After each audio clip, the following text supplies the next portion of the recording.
보니까 가족들하고 앉으신 분들이 많으신데 또 특별히 본교회 자녀들이 참석한 거 축복합니다. 오늘 화이트 크리스마스 해야 되는데 3주 연속 비가 오는데 크리스마스 전날 예배에 참석하신 모든 분들을 환영하고 축복합니다.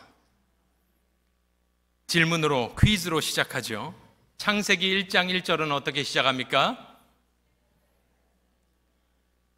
네, 태초에 하나님께서 천지를 창조하시니라 아주 장엄한 선언으로 구약 성서의 가장 첫 부분이 시작을 합니다. 그렇다면 신약 성서의 가장 첫 머리는 어떻게 되어 있습니까? 오늘 읽었지요. 아브라함과 다윗의 자손 예수 그리스도의 계보라 하면서 마태복음 1장 1절이 시작되고 있는 것입니다. 저와 여러분은 성경을 알고 있기 때문에 이것이 익숙하지만 처음 성경을 펴본다고 하십시오. 처음 성경을 열며 가장 첫 장 첫 절에 하나님이 말씀으로 세상을 창조하시는 그 선언을 듣고 신약 성서를 찾아서 가장 첫 머리를 읽어보니 다름 아닌 예수 그리스도를 소개하면서 아브라함과 다윗의 자손 예수 그리스도의 제네시스라는 단어가 여기서 나오는 헬라 말입니다.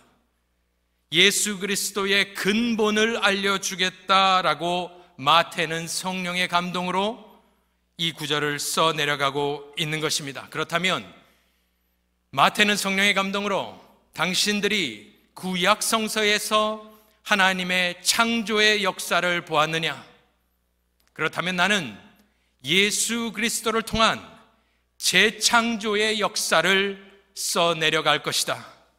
모두 와서 보시라 하면서 저와 여러분을 초청하고 있는 것입니다. 오늘 그리스도의 계보, 족보, 그의 근원을 살피면서 한 세 가지 정도로 말씀을 나눌까 합니다. 첫 번째는 서론입니다. 그리스도의 계보를 보면서 우리는 우리 하나님의 성품을 알 수가 있는 것입니다. 아까 제가 18절까지 쭉 읽어 내려가면서 한 중간쯤 됐을 때 많은 분들이 호흡이 가빠지면서 혈압이 오르면서 이것이 무슨 일이냐, 이것을 다 읽고 있네 하면서 화가 나신 분들도 있지 않을까요? 제가 이것을 재보았습니다. 오기 전에 2분 8초에서 2분 20초 걸리더라고요. 우리는 2분 정도 이것을 족보를 읽어 내려가면서도 숨이 가빠지고 참기가 힘든데, 이 족보를 보면서 우리가 알 수 있는 하나님의 성품은 첫 번째로 하나님은 오래 참으시는 하나님인 것을 우리가 깨닫게 되는 것입니다. 우리가 수많은 이름을 읽어갔지만 그뿐이겠습니까? 창세부터 타락한 인간을 거룩하신 하나님이 바라보실 때 얼마나 화가 나시고 답답하셨을까요? 그런데 하나님께서는 오래 참으셨기에 성탄이 오게 된 것입니다. 성경을 보면 한 두 군데만 찾아보면 그리스도의 은혜를 생각하며 사도 바울은 디모데에게 이렇게 이야기를 하였습니다. 내가 긍휼을 입은 까닭은 예수 그리스도께서 내게 먼저 일체 어떻게 했다고 합니까? 오래 참으심을 보이사. 베드로도 그렇게 고백을 합니다. 후서에서 3장에서 주의 약속은 어떤 이들이 더디다고 생각하는 것 같이 더딘 것이 아니라 오직 주께서는 너희를 대하여 오래 참으사 아무도 멸망하지 아니하고 다 회개하기에 이르기를 원하시느니라. 이 족보를 보면서 제 마음 가운데 가장 첫 번째 들었던 것이 그것입니다. 생각이 그것입니다. 우리 하나님은 참으로 오래 참으시는 사랑의 하나님이시구나 깨닫게 됩니다. 또 이 족보를 보면서 두 번째로 깨달을 수 있는 것은 우리 하나님은 신실하신 하나님, 약속을 지키시는 하나님이시구나 우리가 깨달을 수가 있는 것입니다. 타락 후에 하나님께서는 첫 번째 복음을 3장 15절 창세기에서 이야기하셨습니다. 여자의 후손은 내 머리를 상하게 할 것이요. 그리고 그 약속의 성취가 오늘 1장 16절에 마리아에게서 그리스도라 칭하는 예수가 나시니라. 그 예전에 약속되었던 여자의 후손이 오신 것입니다. 신실하신 약속을 지키시는 하나님의 은혜로 성탄이 있는 줄로 믿으시기 바랍니다. 또 이것을 보면서 하나님은 역사의 주관자이시구나, 우리가 그것을 깨닫게 되는 것입니다. 유구한 역사 속에 수많은 인생이 이 땅을 살고 지나갔으며 수많은 제국과 나라가 흥망성쇠를 거듭하였습니다. 그러나 종래에는 당신의 계획이 섰으며 때가 참에 하나님이 그 아들을 보내사 여자에게 나게 하신 것입니다. 그렇습니다. 오늘 족보를 보면서 우리가 깨달을 수 있는 것은 오래 참으시는 하나님, 약속을 지키시는 신실하신 하나님, 그리고 역사의 주관자이신 하나님, 이 하나님의 성품이 없었으면 예수 그리스도도 없는 것이고 성탄도 없는 것이고 구원도 없는 것이고 저와 여러분도 없는 것입니다. 족보를 보시면서 살아계신 하나님께 감사하시며 하나님의 성품을 닮아가시는 주의 백성들이 되시기를 간절히 축원합니다. 그것이 서론입니다. 이제는 본론으로 좀 들어가 보겠습니다. 두 가지 주제로 보도록 하겠습니다. 성탄절은 기쁜 날이지만 목회자, 설교자들에게는 참으로 어려운 시기입니다. 왜냐하면 성탄을 이야기하는 본문은 많지 않습니다. 하지만 크리스마스는 계속 오죠. 그래서 저도 어디를 설교할까, 어디를 볼까 뒤적뒤적하다 고민을 많이 하였습니다. 그런데 마태복음 1장이 눈에 띄었습니다. 특별히 1장 1절이 눈에 띄는데, 지금 제가 하는 설교를 좀 들어보시면 저는 꼭 말씀을 준비할 때 한국말로 읽고 영어로 읽고 또한 원어로 되어 있는 헬라어 성경도 꼭 찾아보게 됩니다. 꼭 그렇게 합니다.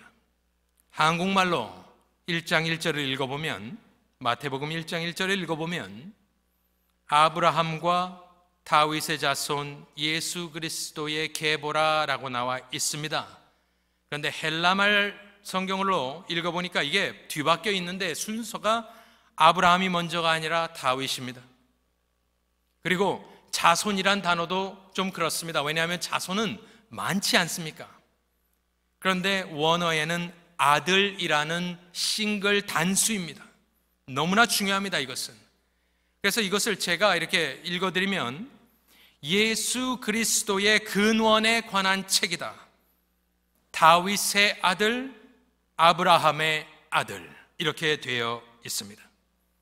마태가 성령의 감동으로 예수 그리스도를 설명하고자 하였을 때 가장 먼저 성령께서 그 머릿속에 생각나게 하신 것은 다름 아닌 다윗의 아들, 아브라함의 아들인 것입니다.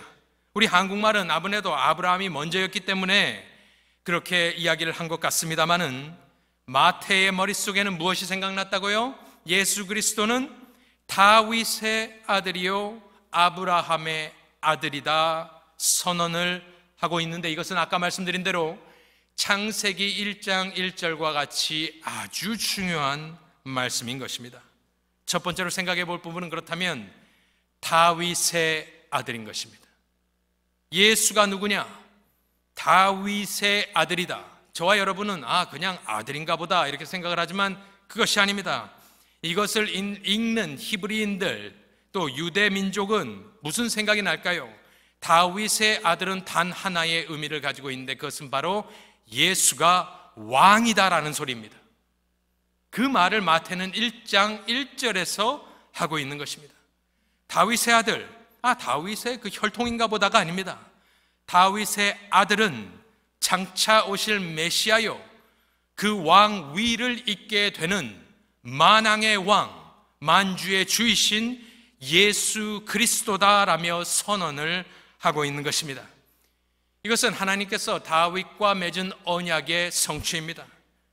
사무엘 하에 보면 7장 16절에 내 집과 내 나라가 내 앞에서 영원히 보존되고 내 왕위가 영원히 견고하리라 말씀을 하셨습니다. 다윗의 왕조는 끝났습니다. 아주 오래전에. 그렇다면 이 말씀의 성취는 그 뒤를 이어오시는 메시아, 특별히 다윗의 아들로서 왕으로 오신 예수 그리스도임을 선언하며 우리가 그것을 깨달을 때에야 비로소 우리는 그 다음 장에 나오는 동방박사 이야기가 이해가 되는 것입니다. 마태복음 2장 1절로 2절을 읽어보면 헤롯 왕 때에 예수께서 유대 베들레헴에 나심에 동방으로부터 박사들이 예루살렘에 이르러 말하되 무엇이라 이야기를 합니까? 유대인의 왕으로 나신 이가 어디 계시냐 이야기를 합니다. 경배하러 왔노라 하는 것입니다. 우리가 1장을 보면서 아이고 길다, 족보 빨리 건너뛰고 2장부터 읽기 때문에 동방박사 이야기가 뜬금없이 나타나는데 이것이 무엇인지 우리가 이해하기가 힘이 드는데 1장 1절을 이해하고 기억하신다면 마태는 예수를 소개하시면서 가장 첫 번째 아브라함도 아니고 다윗의 아들, 왕으로 오신 예수 그리스도를 선언하고 있기 때문에 2장에서 동방에서 온 박사들이 왕으로 오신 이가 어디 계시뇨 하며 경배하는 것은 마태가 하고자 하는 말을 서포트하는 증거가 되는 것입니다. 예수님이 누구시라고요? 왕이신 것입니다. 우리가 많은 말을 할 수 있지만 예수의 업적을 이야기할 때 선지자요, 제사장이요, 왕을 보통 우리가 이야기하는데 그리스도께서는 어떻게 왕의 직분을 행하십니까? 왕이라는 것은 어떠한 의미가 있습니까? 여러 말씀을 할 수 있지만 저는 신앙의 선배이신 웨스트민스터 신앙고백서에 보면 소요리 문답에 그분들이 정의한 것이 있습니다. 한번 들어보시면 그리스도께서 어떻게 왕의 직분을 행하시는가? 그리스도께서 왕의 직분을 행하시는 것은 우리를 자기에게 복종케 하시고 우리를 다스리시며 보호하시고 자기와 및 우리의 모든 원수를 억제하고 정복하시는 것이다. 명답입니다. 다르게도 이야기를 할 수 있지만 이것은 명답인데 예수가 왕으로 오신 것은 주의 백성을 복종케 하시고 그뿐만이 아닙니다. 우리를 위해 싸워주시는데 우리를 다스리시며 보호하시고 우리의 원수 사망 권세와 사단의 권세를 멸하시고 억제하고 정복하시며 주의 백성 특별히 교회를 보호하시는 일을 예수 그리스도께서 왕의 직분으로 행하시는 줄로 믿으시기 바랍니다. 그것이 마태복음 1장 1절에 숨겨진 위대한 선언입니다. 사망 권세를 이기러 오신 단 한 분의 왕 예수 그리스도를 내가 소개하니 너희들은 이 예수께 와 믿으며 죄사함을 받으며 자유함을 얻으며 새롭게 창조되어라 라고 마태는 그 복음서 1장 1절을 기록해 나가고 있는 것입니다. 그렇다면 그 다음에 나오는 단어도 한번 생각해 볼 필요가 있습니다. 그 다음이 무엇이라고요? 아브라함의 아들입니다. 다윗의 아들은 왕을 이야기하는 것이고 아브라함의 아들은 무슨 이야기를 하는 것일까요? 저희 개혁주의 하는데 개혁주의의 신학은 언약 신학입니다. 언약 신학의 가장 근본이 되는 언약이 바로 다름 아닌 창세기 10장에 나오는 아브라함과 맺은 언약이 기초가 되는 아주 중요한 언약인데 창세기 12장 2절과 3절을 한번 읽어보겠습니다. 내가 너로 큰 민족을 이루고 내가 복을 주어 내 이름을 창대하게 하리니 너는 복이 될지라. 개역개정이 그것을 잘 번역을 하였습니다. 보통 우리는 복의 근원이라고 되어 있는데 복이 될지라가 맞습니다. 그리고 3절에 가서 이야기를 합니다. 하나님께서 너를 축복하는 자에게 내가 복을 내리고 너를 저주하는 자에게는 내가 저주하리니, 그 다음이 중요한 것입니다. 땅의 모든 족속이 너로 말미암아 복을 얻을 것이라. 하나님께서는 아람 땅에 살던 아브라함을 택하셔서 한 남자와 가정과 그 줄기를 통하여 예수 그리스도를 보내시는데, 거기에 이미 속해 있는 약속과 축복은 무엇이냐? 한 사람을 택하지만 땅의 모든 족속이 너로 말미암아 복을 얻을 것이다. 전 세계적인, 전 민족적인 복이 이미 아브라함을 불러내시며 언약을 맺을 때 약속되었던 것입니다. 즉 마태복음 1장 1절에서 예수를 소개하며 그는 다윗의 아들이요 아브라함의 아들이다 이야기를 할 때, 아브라함의 아들은 다름 아닌 아브라함의 언약을 성취해내는 단 하나의 아들, 즉 예수 그리스도를 통하여 땅의 모든 족속이 복을 받게 될 것임을 성취하는 놀라운 믿음의 선언이 마태복음 1장 1절에 속해 있기 때문에, 마태복음 마지막 장에서는 어떻게 되어 있습니까? 그러므로 너희는 가서 모든 족속으로 제자를 삼으라. 왜요? 아브라함에게 약속했던 모든 족속이 너로 말미암아 복을 받을 것이라. 아브라함을 통해서 복을 받겠습니까? 아브라함의 후사인 예수 그리스도, 그의 아들 예수 그리스도의 십자가와 부활과 좌정과 다시 오심을 통하여 사망 권세 이기시고 새 생명을 주시는, 영생을 주시는 예수 그리스도를 통하여 누가요? 모든 민족이, 만민이 복을 받을 것이라 약속을 창세기 하셨는데, 예수 그리스도의 오심은 마태가 그것을 보았을 때는 그는 왕으로 오신 다윗의 아들이요 또한 전 세계적인 모든 민족에게 복을 주시기 원하시는 하나님의 구원의 역사가 성취된 아브라함의 아들이다 선언하니, 우리는 그 복을 받아 누리기 때문에 오늘 이 자리에 와 있는 줄로 믿으시기 바랍니다. 그것이 바로 마태복음 1장 1절의 말씀인 것입니다. 두 번째, 본론적으로, 두 번째가 마지막인데 두 번째 본론적으로 계보를 보면서 드리고 싶은 말씀이 있습니다. 여러분들 족보가 있으신지요? 우리 성에 보면 저는 시 아닙니까? 그럼 우리 다 족보, 어디 출신 이런 것이 있는데, 아시는 대로 저희의 족보는 약 1000년경으로 올라가서 중국의 송나라 당시에 송나라에서 족보 쓰는 것이 유행을 하면서 고려시대 때부터 본격적으로 우리가 족보를 쓰기 시작하였습니다. 여러분은 족보는 모르겠습니다. 그 전으로도 올라갈 수가 있겠죠.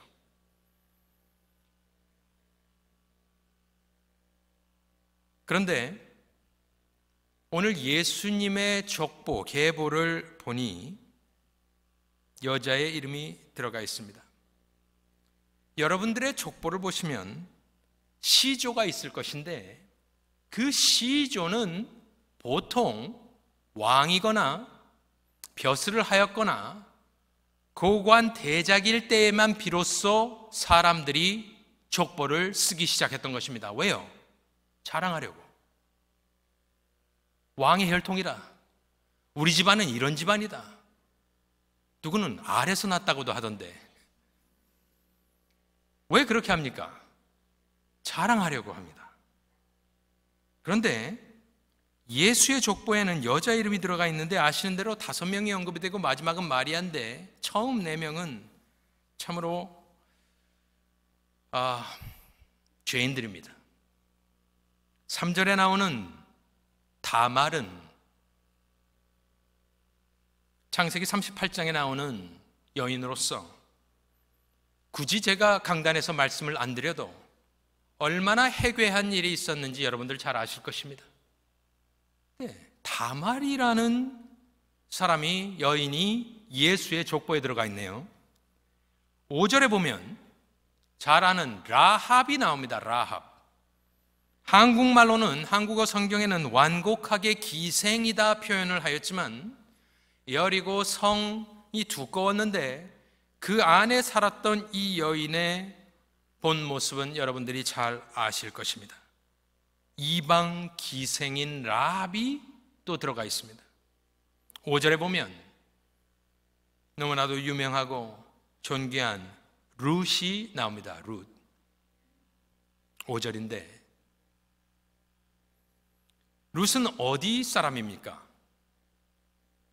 모압 여인 아니던가요? 그것이 왜 중요하죠? 신명기 23장 3절을 보여주시면 암몬 사람과 모압 사람은 없군요.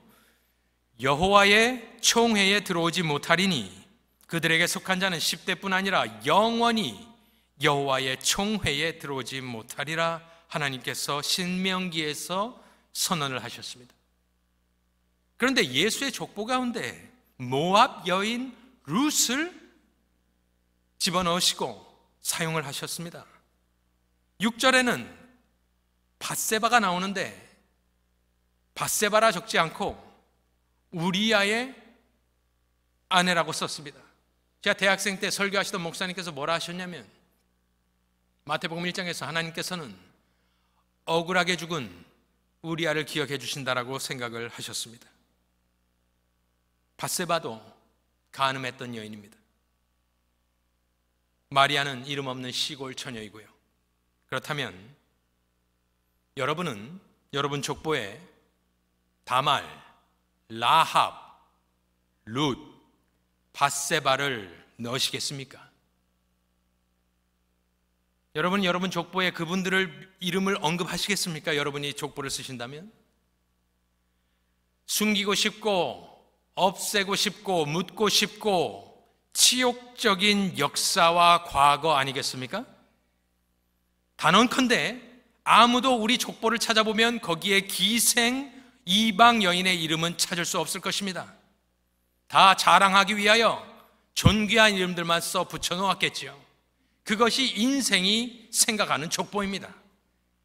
그런데 하나님은 당신의 존귀하신 예수 그리스도 독생자를 보내시면서 준비하시면서 섭리하시면서 하나님은 이방 여인들, 특별히 죄인들을 사용하시고 그 이름을 마태복음 1장의 가장 앞면에 주홍글씨로 쓰신 것처럼 크게 써놓으시고 표대에 달아 표말처럼 크게 높게 달아놔서 보라, 나의 아들은 성령으로 잉태되고 동정녀로 나서 죄는 없지만 그의 육신의 혈통을 보면 이러한 어려운, 숨기고 싶은, 없애고 싶은, 잊고 싶은 여인들의 이름을 걸어 놓으시면서 왜 그렇게 하셨습니까?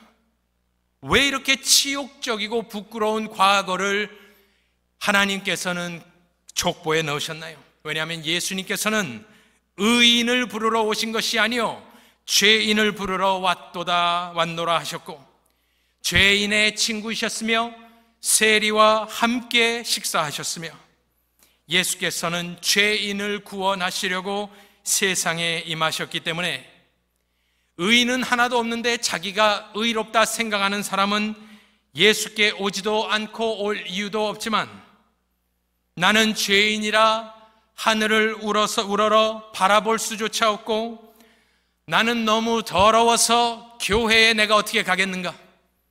나 같은 사람은 교회 갈 수 없다. 나 같은 사람은 교회 가서 예수 그렇게 신앙생활할 수 없다. 당신은 나를 모르지만 나는 너무나 더럽고 지옥적인 과거를 가지고 있고 살고 있다. 당신은 내가 어떠한 일을 하는지 모른다. 나는 죽지 못해 살고 있노라 하는 탄식하는 분들은 그런 분들은 예수님께 오십시오. 예수의 피가 씻지 못할 죄는 하나도 없는 것입니다. 하나님께서는 족보를 만천하에 공개하시면서 누구를 오라고 하고 계시는 것입니까? 라합과 같은 여인들, 룻과 같은 여인들, 이미 하나님은 들어오지 못하겠다 선언을 하셨지만 예수의 이름을 부르며 오시는 모든 분들은 하나님께서 그 총회의 문을 활짝 열어주시며 저와 여러분과 특별히 내가 죄인이라 생각하는 모든 분들은 예수의 품에 안길 수 있는 것입니다. 그것이 바로 복음입니다. 의롭다 하는 사람은 들어올 수 없는 것. 하지만 가슴을 치며 내 신세를 한탄하며 내 힘으로는 구원받을 수 없지만 혹시 이런 이름이 쓰여 있기 때문에 나를 불쌍히 여겨주시지 아니하실까? 그런 하나님이 있다면 믿고 싶다. 그런 신이 있다면 믿고 싶다. 죄인에게 문을 활짝 열어주는 그 좋으신 하나님이 바로 여러분에게 두려워하지 말라, 내가 너를 지명하여 불렀나니 너는 내 것이라, 여러분의 이름을 불러주시면서 오라 오라 이야기하고 있는 것입니다. 예수 그리스도의 품에 안기십시오. 그렇다면 하나님께서는 예수의 피로 여러분을 씻겨주시며 믿음으로 여러분의 마음을 정결케 해주시며 여러분으로부터 새로운 시작, 재창조의 역사, 별 볼 일 없는 가문이어도 이제부터는 신령한 거룩한 족보가 여러분을 통하여 쓰여질 줄로 믿습니다. 존귀하신 왕으로 오신 예수 그리스도, 만인을 초대하시는 예수 그리스도, 그분을 경배하시고 믿으시고 섬기시는 복된 성도님들 되시기를 우리 구주 예수 그리스도의 이름으로 축원합니다.